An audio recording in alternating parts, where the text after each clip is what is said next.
जय श्री राम भक्तजनों। प्यारे भक्तों, भजन सुमरन करने से यह विकार अपने आप धीरे धीरे छूट जाते हैं। भक्तों, यह बिल्कुल सच है। भजन करने से विकार जितने भी हैं सब अपने आप धीरे धीरे छूट जाते हैं। पहले कम होते हैं, फिर खत्म होते हैं। लेकिन आप सब जानते ही हैं, लेकिन फिर भी हम आपको याद दिला देते हैं कि वह विकार क्या हैं। सबसे पहला है काम। काम हर व्यक्ति के अंदर है। ऐसा कोई मनुष्य नहीं है, कोई ऐसा जीव नहीं है जिसके अंदर काम वासना नहीं है। तो धीरे धीरे किसी भी तरह की काम वासना, अच्छी या बुरी, वह धीरे धीरे कम होने लग जाती है और उसको थोड़े में ही संतोष आने लग जाता है। जैसे जैसे भजन सुमरन बढ़ता है, ऐसे ऐसे उसके अंदर काम रूपी विकार के अंदर न्यूनतमता आनी शुरू हो जाती है और एक दिन काम बिल्कुल छूट जाता है। दूसरा है क्रोध। भक्तों, क्रोध भी एक विकार है और बहुत बड़ा विकार है। क्रोध इंसान को कब आता है? जब आता है जब उसकी कोई इच्छा पूरी नहीं होती है। कोई भी इच्छा हुई, उसके लिए प्रयास किया और इच्छा पूरी नहीं हुई तो उसको क्रोध आएगा। क्रोध आएगा तो उसकी बुद्धि निर्णय करना बंद कर देगी, तो उसका पतन होना शुरू हो जाएगा। तो ये बहुत बड़ा विकार है। यह भी धीरे धीरे भजन सुमरन से कम होता है और आखिर में छूट भी जाता है। और इसके लिए संतों ने यहाँ तक कह दिया कि प्रभु इतना दीजिए, जामे कुटुम्ब समाए और मैं भी भूखा ना रहूं, साधु भी भूखा न जाए। मालिक मुझे इतना ही चाहिए, इससे ज़्यादा चाहिए नहीं। जिसके अंदर ये खजाना आता है संतोष रूपी, बस वो तो इतना ही मांगता है कि मालिक मैं भी भूखा ना रहूं और परिवार में कोई भूखा ना रहे, और जो भी अतिथि मेरे दरवाजे पे आए वह भी भूखा न जाए। तो भक्तों, यह दो विकार हुए, काम और क्रोध। लोभ, लोभ हर व्यक्ति के अंदर होता है। किसी के अंदर कम होता है, किसी के अंदर ज़्यादा होता है। लेकिन अगर हम भजन सुमरन करते हैं तो हमारा जो लोभ है वो कम होने लग जाता है, क्योंकि हमारे अंदर संतोष रूपी खजाना आ जाता है।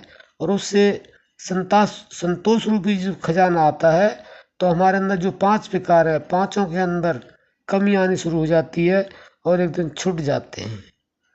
तो लोभ तीसरा है। और चौथा है मोह। मोह हर एक के अंदर है। मोह के कारण ही सब एक दूसरे से व्यवहार कर रहे हैं। अगर मोह ना हो तो माँ बेटे से प्यार नहीं करेगी, बेटा माँ से प्यार नहीं करेगा, परिवार में एक दूसरे से कोई प्यार नहीं करेगा। वैसे ये झूठा प्यार है, सच्चा नहीं है। सच्चा प्यार तो केवल परमात्मा से होता है, लेकिन ये सब मोह के कारण हो रहा है। ये मोह भी हमारा धीरे धीरे भजन सुमरन जब हम निरंतरता से करते हैं, विश्वास के साथ करते हैं, ये मोह रूपी विकार भी समाप्त हो जाता है। और आखिरी विकार है हमारा अहंकार। तो अहंकार हमें क्यों आता है? वैसे तो देखा जाए तो अहंकार नहीं आना चाहिए, क्योंकि ना हम कुछ लेकर के आए थे और ना हम कुछ लेकर के जाएंगे। खाली हाथ आए थे और खाली हाथ चले जाएंगे। लेकिन फिर भी हमें किसी को पद का अहंकार है, किसी को रूप का अहंकार है, किसी को धन का अहंकार है।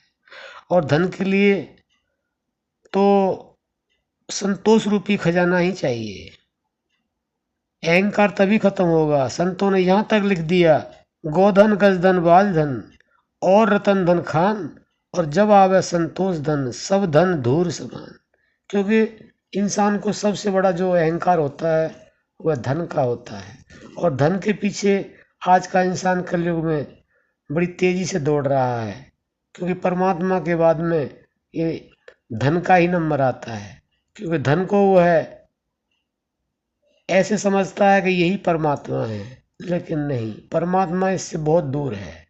परमात्मा इस धन रूपी जो अहंकार हमारे अंदर आता है उसको दूर करने के लिए हमें ये प्रेरणा देता है और ये बार बार हमें हमारे मन से याद दिलाता है कि भजन करो, सुमिरन करो, ध्यान करो। तो आपका जो अहंकार है ये धीरे धीरे कम होगा, एक दिन ऐसा होगा वह छूट जाएगा। तो प्यारे भक्तों, भजन ध्यान सुमिरन करने से यह विकार अपने आप धीरे धीरे छूट जाते हैं, यानी कि खत्म हो जाते हैं। और खत्म होते ही हमारी स्थिति आनंद की आ जाती है, हम आनंद में होने लगते हैं और हमें परमात्मा की प्राप्ति हो जाती है। तो प्यारे भक्तों, अगर आपने अपने ये विकार खत्म करने हैं, इनको विकारों को छोड़ना है और आपने भगवान से जुड़ना है, भगवान की भक्ति करनी है, तो आपको भजन ध्यान सुमिरन करना ही होगा। चाहे आज शुरू करें, चाहे इस साल के बाद शुरू करें, चाहे इस जन्म में शुरू करें, चाहे अगले जन्म में शुरू करें, कभी भी शुरू करें, आपको भजन ध्यान सुमिरन भक्ति करनी ही होगी। तभी आपके विकार खत्म होंगे और विकार खत्म होने के बाद ही आपको परमात्मा की प्राप्ति होगी। तो प्यारे भक्तों, हम आशा करते हैं कि आप विश्वास और निरंतरता के साथ ये भजन ध्यान सुमिरन आप जरूर करते रहेंगे और अपने जीवन को आनंद में बनाएंगे। अब हम अपनी वाणी को विश्राम देते हैं। जय श्री राम।